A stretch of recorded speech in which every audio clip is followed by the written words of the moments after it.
All right, Ragan, welcome to Wealth Edit Wednesday. We're so glad to have you. Okay, so Thank you first, for having me. Good morning, everyone. it's so fun.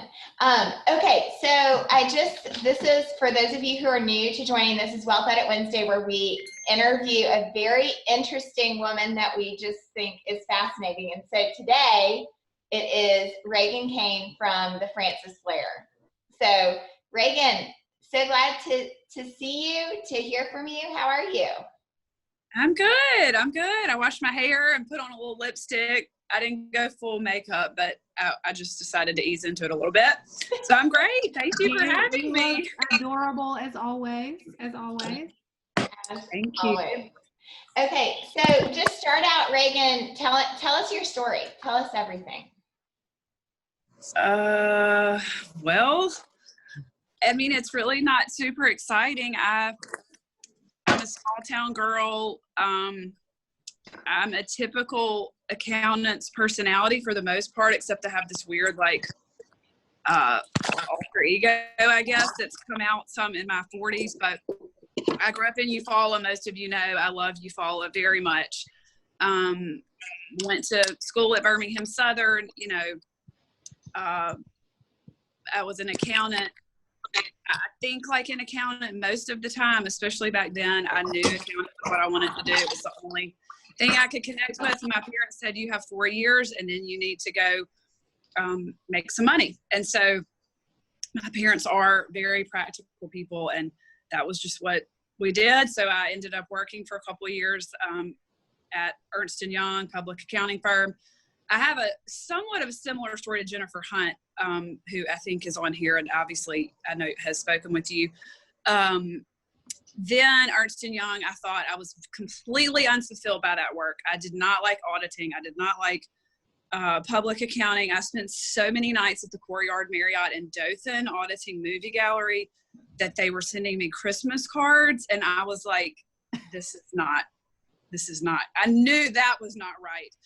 So I came to work for a company called Takala. We're a Taco Bell franchise. We operate 320 Taco Bells. Came to work here in 2001, and I've been here ever since. I'm actually in my office today, which is not anything super exciting. I don't have a lot of Taco Bell gear on display, but so this business is interesting because our business is really simple. We sell food in exchange for cash or credit cards. So at its core, we're a fairly simple business. There's a lot of complications that nobody on this call cares to learn about.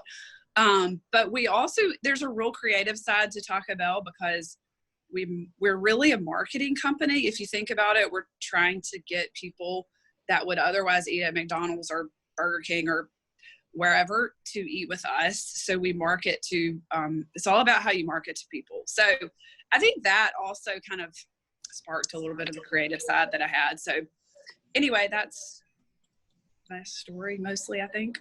Well, how did you transition from Taco Bell to the Francis Flair? Where did that idea come from?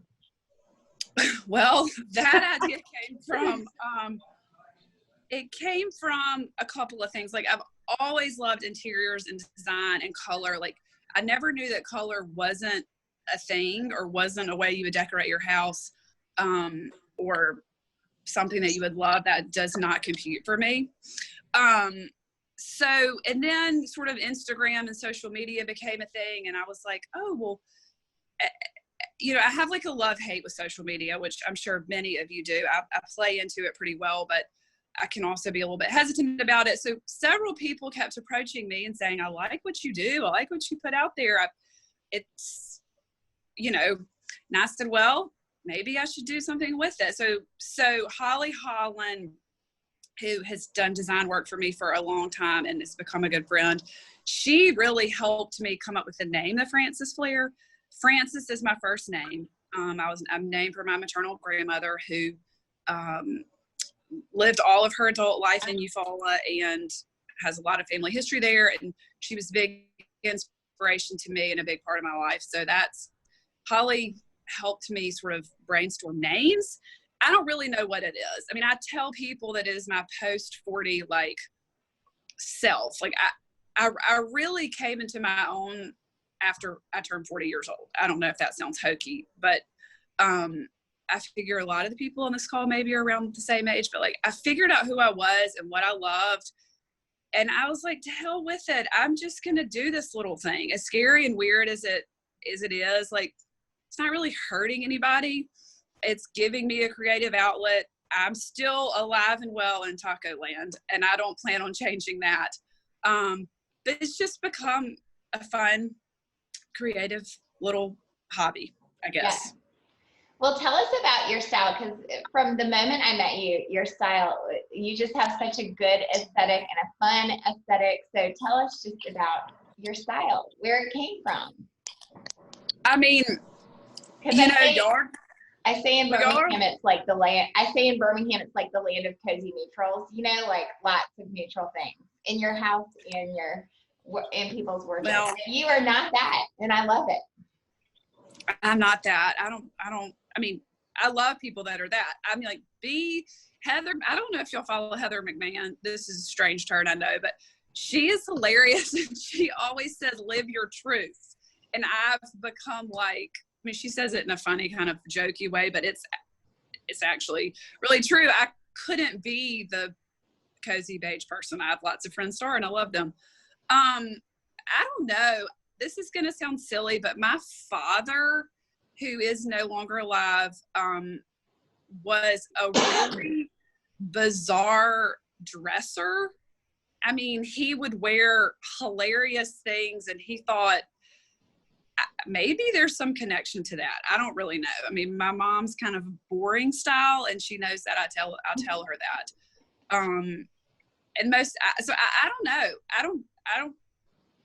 I don't really have a good answer to that question, except I know what I'm drawn to, and I don't feel afraid anymore to show that. There was a lot in my life where I would have felt very much afraid to show that side of myself. Yeah. Well, that's amazing. I remember, I think Caroline, who's on the call, I called Caroline and said, I want to go look at your house that was on the market, your last house. And I just loved all the color, was drawn to it. I'm a color lover myself, but also what I loved about your style and your design is how you incorporate your family history, like what your family's rooted in. And I just remember looking on your bookshelf and seeing like a wedding invitation maybe of your grandparents. And I just love how you incorporate all that. So you can tell that your family and your traditions are deeply rooted in your design. Where do you think that came from? Just from having a father that had a flair? Well, this plays a little bit into your question about traditions, but I have this weird connection to family history and traditions. Like, I've probably said this to some of you before, and it's weird, I get it, but I happen to love it. I have spent however many Christmases I've been alive, I have eaten at the same dining room table in the same house, and we have had the same menu.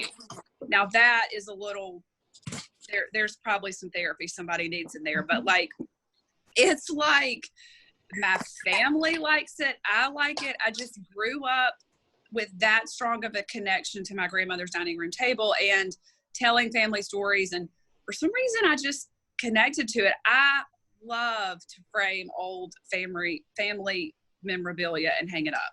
A, you already have it, and B, it's like part of your story, and it's fun. And some, it's kind of hilarious. The things they used to write about in the newspapers, they would list what you served at your wedding reception, and I would give almost anything to go back to those times. And so to still read in the newspaper what people had at their wedding reception, or somebody that came into town to visit somebody was written about. And I don't know, I just love those connections. I think they make me feel safe or something weird.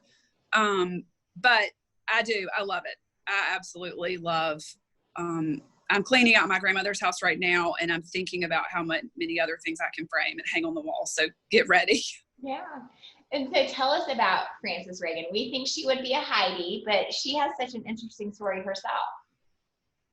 I do think she would be a Heidi. She was, she was a woman that I guess she would be like in her 90s now. So she worked, sometimes I think she worked harder than my grandfather. Like she worked before it was in vogue for women to work. Her father had an ice business that they turned into a beer distributorship, and they sold like Slits and Pabst and other things. But she ran that business after he stopped working, I guess. And she had her hands in a lot of other business affairs in the town. And it just always made an impression on me. She was hard on us as grandchildren. I mean, if we made all A's, like she would give us like $5. She never gave, she never made it easy. She had super high expectations. You know, she would correct our grammar in front of people that would kind of embarrass you. I mean, she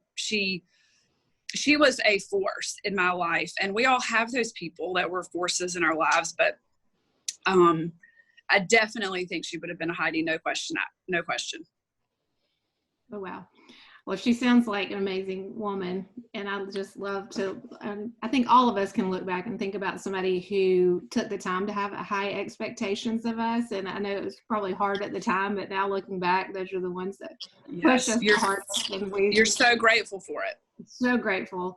Okay, so switching gears a little bit, we know you love to travel, and I know there's a lot of us on this call that are big travel lovers as well, and we're all itching to get back out there.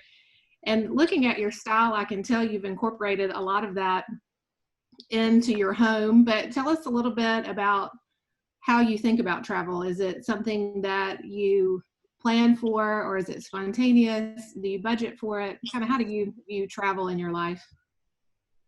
I travel as much as I possibly can. And that hasn't always been the case. I mean, I didn't say this in the part about my introduction or career, but when I was in my 20s and even my early 30s, all I did was work. Like I knew I wanted some level of success, and I knew I was the only person that I could hold responsible for that. And I also knew I've never been the smartest person in the room, but I do think I can work really hard. So I just worked all the time. I didn't even do a lot, which is really, you know, kind of embarrassing, but it's just the reality of who I was and what I wanted. And another part of my story that is kind of obvious but should be said to make any of this make sense is my husband and I don't have children. So as I evolved into my 30s and certainly into my 40s, I was like, wait a minute, I've got all this time that other people don't have. I got to be doing something with it. And so when I turned 40, I had connected with a lady in Dallas, Texas, who does small group sort of interiors, shopping, fashion, art focused trips. And I just went. I told Brad, I was like, I've got to do this for myself. I'm going on this trip. I don't know one single person, but I feel really good about it. And I did it. We went to the south of France. I was actually supposed to be back in the south of France this week, but I fell in love. I had traveled before. I actually had a chance to travel with my grandfather in my 20s a lot, and certainly wouldn't give anything for those trips. But these trips, it's just, I made tons of friends. I still text with some of the people that I met on that very first trip, even almost daily. And it just opened up a side of me that I didn't know was there. And I'd always been jealous of my friends because they had kids and this and that. And I was like, not anymore.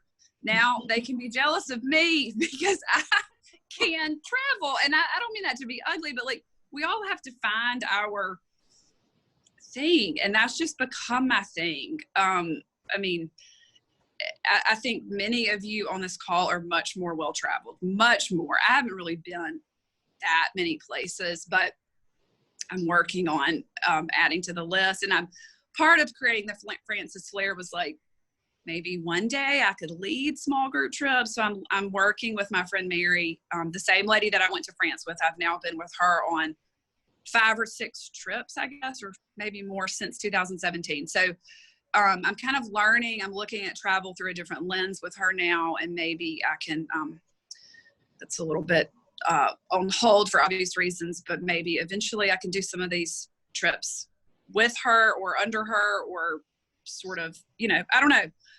But I love travel. I mean, it's just like the people I admire most are these ladies, these older ladies that I've encountered in life that have been, to Botswana 13 times. I'm like, that's who I want to be. Like, it's just the things you can learn and the people you can meet are just unmatched to me when you travel and expose yourself to other cultures and all that sort of thing. Yeah. So it's a great big world. How do you decide where to go? I mean, because you're right, you have this gift of like time, and how do you decide where you're going to travel? Tell us about that.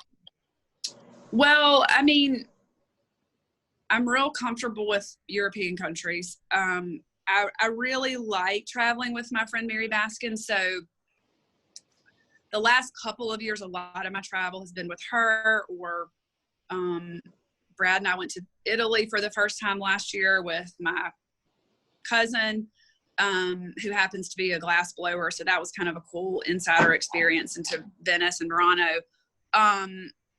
But for now, I just kind of go with Mary because she makes it easy and she's extremely adventurous. So while I talked to my husband last night about this, and he goes, well, what are you going to say about travel, that you like to go to the Ritz in Paris? And I was like, well, I do like to go there, but I do like to go other places. So Mary has caused me to go to some places I may not have been bold enough to go, like Morocco. And in September, we went to South Africa, which was the best trip ever. If you haven't done it, like, skip Disney World and take your children to South Africa because it is incredible.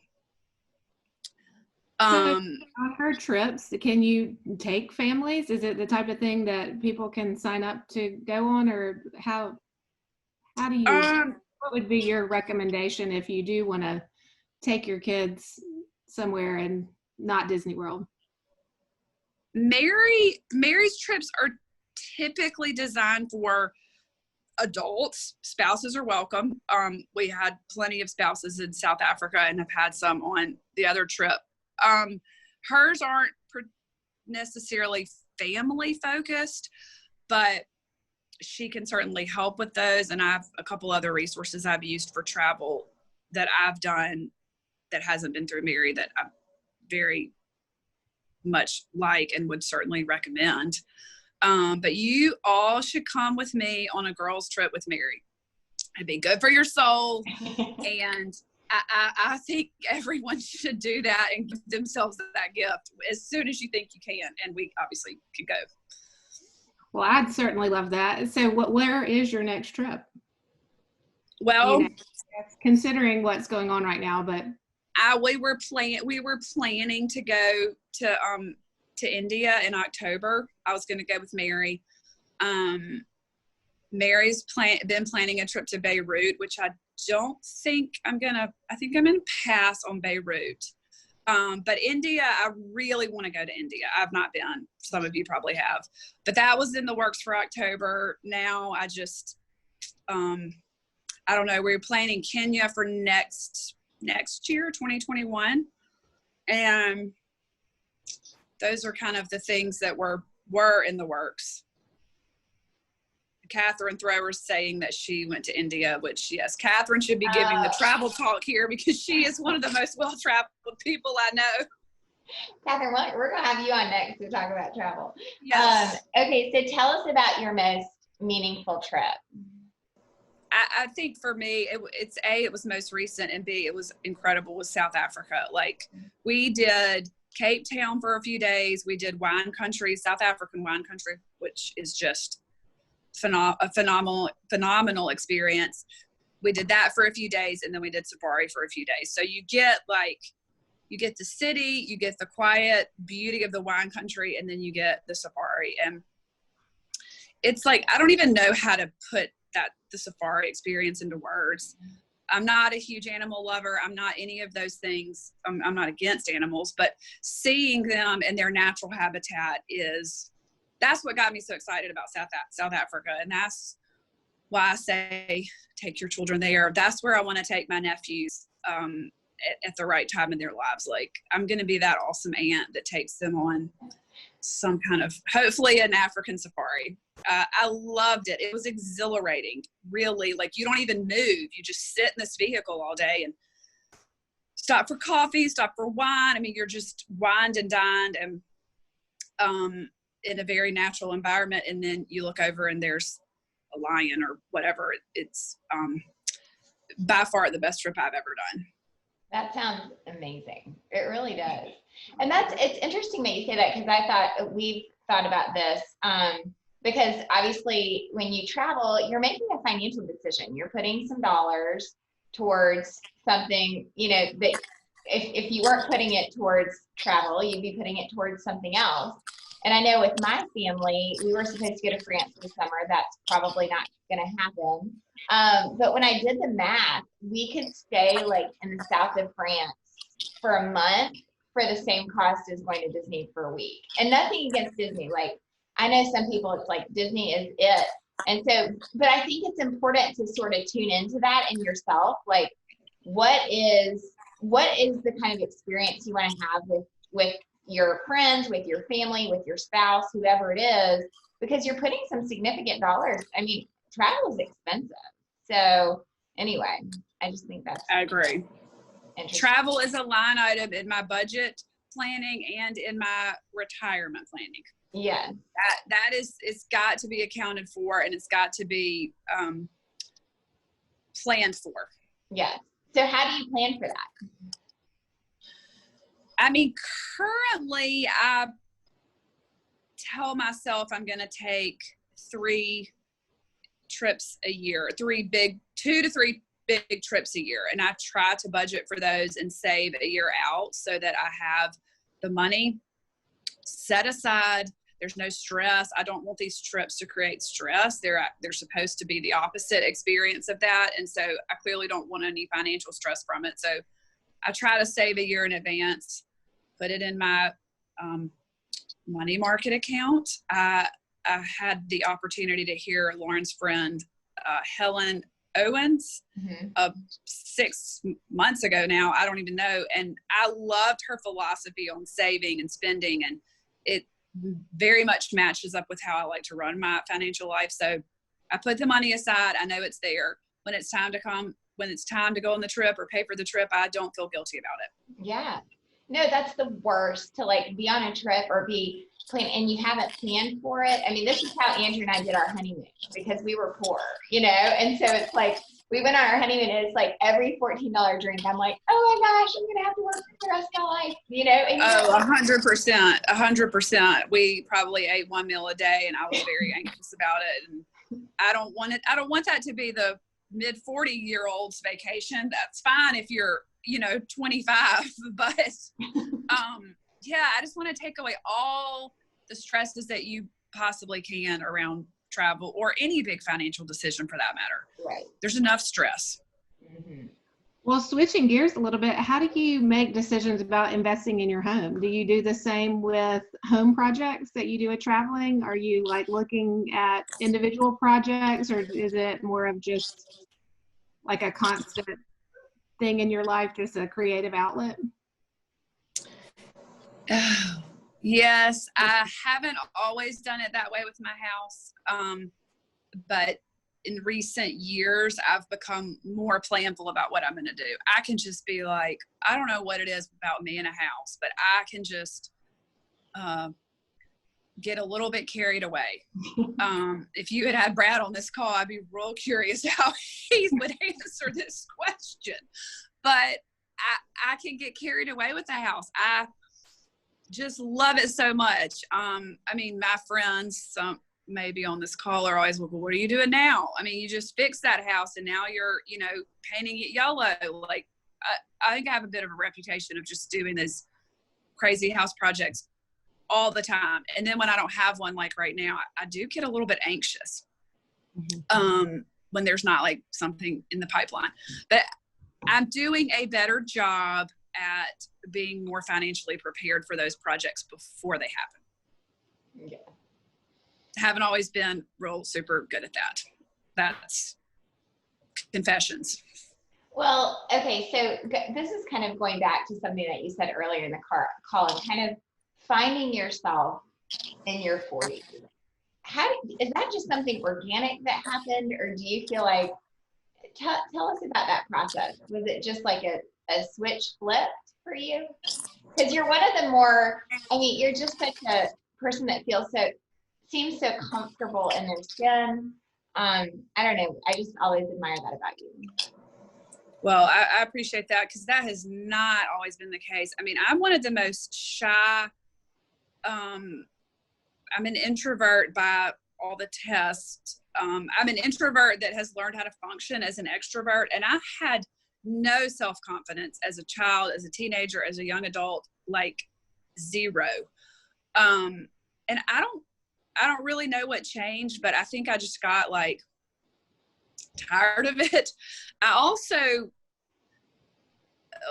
how's the best way to say this? I had to work hard to figure out who I was when all my friends became distracted with their children. And I don't mean to keep making it about that, but I'm very comfortable as a woman, a married woman with no children now.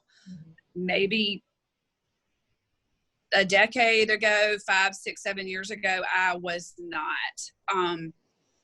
I was a lot of things: desperate, angry, frustrated. And then I guess, to your point, a switch kind of did flip.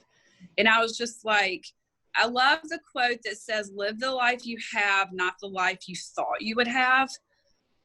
I'm not sure where that came from or where I came across it, but that did help me flip that switch. And I feel like I've done a much better job of doing that in the last 4 or 5 years. I mean, what else really can you do? Right. And once I got on board with that theory, and I really believe it now, I just threw all caution to the wind, and I guess was like, I'm going to dress like I want to dress. Hold on, I have another quote. I love a quote. Oh, I have a quote on my wall over there that says, desperately seeking no one's approval. That's clearly easier said than done, but I have it hanging on my wall for a reason, so I can remind myself of that. And I feel like I live that way now. But does anybody really know who they are before they're in their 40s? I mean, they might think they do until they get in their 40s, and then you're just like, some of that stuff that's out there in the world just doesn't matter. Right. It's just focus on what you love and what you care about and the people you love and care about, and let all the rest fall away. So I don't know how I got there. That's such a good word. And that's such a good word. I think about, like, with myself being a widow and just all of a sudden kind of having my life, not look like what I pictured it to look like. And it has been a journey to, like, finding who I am apart from that. But now there's so much joy in that, once you get to that point. And I know I, like, press that issue with my children all the time. And I have a 13 and a 15-year-old, and I just looked at them the other day. In my head, I thought, you know what, they're just not going to get that until, like, their journey has to play out. Right. You can't just tell it to them, and therefore they will understand it and believe it. Right. Well, and you had a different kind of grief than I have ever had. I would never compare them, but you do have to grieve that thing you thought you were supposed to have and everybody else has, and find your joy. Mm-hmm. And nobody can tell you how to do it or when to do it. You just have to come to it. Yeah. Well, thank you for that encouragement. I love hearing your story and how you've come to that. That's amazing. Yeah. Well, does anyone on the call have any questions? The chat feature seems to be working. Anybody have any questions? You can unmute your line, or you can put in a question if you want. For Ragan. Ragan, while people are asking questions, tell us how we can follow you, support you in your efforts, because we just love all of it. Well, I'm big Instagrammer. I created a fun little website that did create a lot of anxiety. Putting yourself on the internet is hard, and but I did it, and now I'm like, again, nobody really cares, like, so, follow along on Instagram. We're trying to figure out things. I'm currently working on a plan. I've collected travel fines for years, and I'm currently working on a little bit of a way to try to maybe sell some of those. Part of my purpose on my trip in Provence this week was going to be to shop with that in mind, but I've got a little maybe virtual pop-up in the works, or maybe a socially distant appropriate pop-up maybe in May, if that seems to feel like the right thing to do. We'll see. But just, yeah, follow along on Instagram and we'll see what happens next. I don't know what I'm going to talk about if I don't get to travel for a while. That's going to be kind of interesting. So well, we're all going to take a girls trip with you. And next week, it's so funny that you bring up Helen, because I felt like we needed a little dose of Helen. So she is our next Well-Fed Wednesday. Y'all, tell everybody. If you heard Helen, sign up for the class. She's so good. I mean, I think it's okay for me to say this. After Helen spoke in Lauren's office, I reached out to her and went to her home, and she met with me there, and we went through like all kinds of financial stuff and lots of life things and things I want to do for people in my life. Again, back to not having children. I don't need to talk about that so much, but like it actually makes planning for when you die harder, because it's obvious for people that have children where their assets are going to go. But she helped me think through those things in such a beautiful way. So please, I'm like in the Helen fan club. I'm in the Helen fan club too. I advise people for a living, but she dug into Andrew and I's finances, and it was great. I loved it. Yeah, like what people need. So I love her. All her tips, and she's very interesting to talk to. She has such a cute energy. It's going to be great. It's going to be great. So, well, thank you so much for joining us. Thank y'all. I don't even know who's on here, but hey, and thank y'all. I saw somebody asked about my dress. I don't know. Maybe that just came where only I could see it. I don't know, but I bought it from the Leila Rose Pearl thing, and it felt really good to put on a dress today because I haven't done it in 6 weeks plus. So next time we have you on, we're all going to dress up. Like, we're going to channel you for the next time. Well, I did. Did anybody notice I have a dress on? I was so proud of myself. I feel like I need to like do a twirl or something, but I did it for you, Megan. Oh, thank you. You look adorable. Thank y'all so much. Thank you, guys. Right. Bye.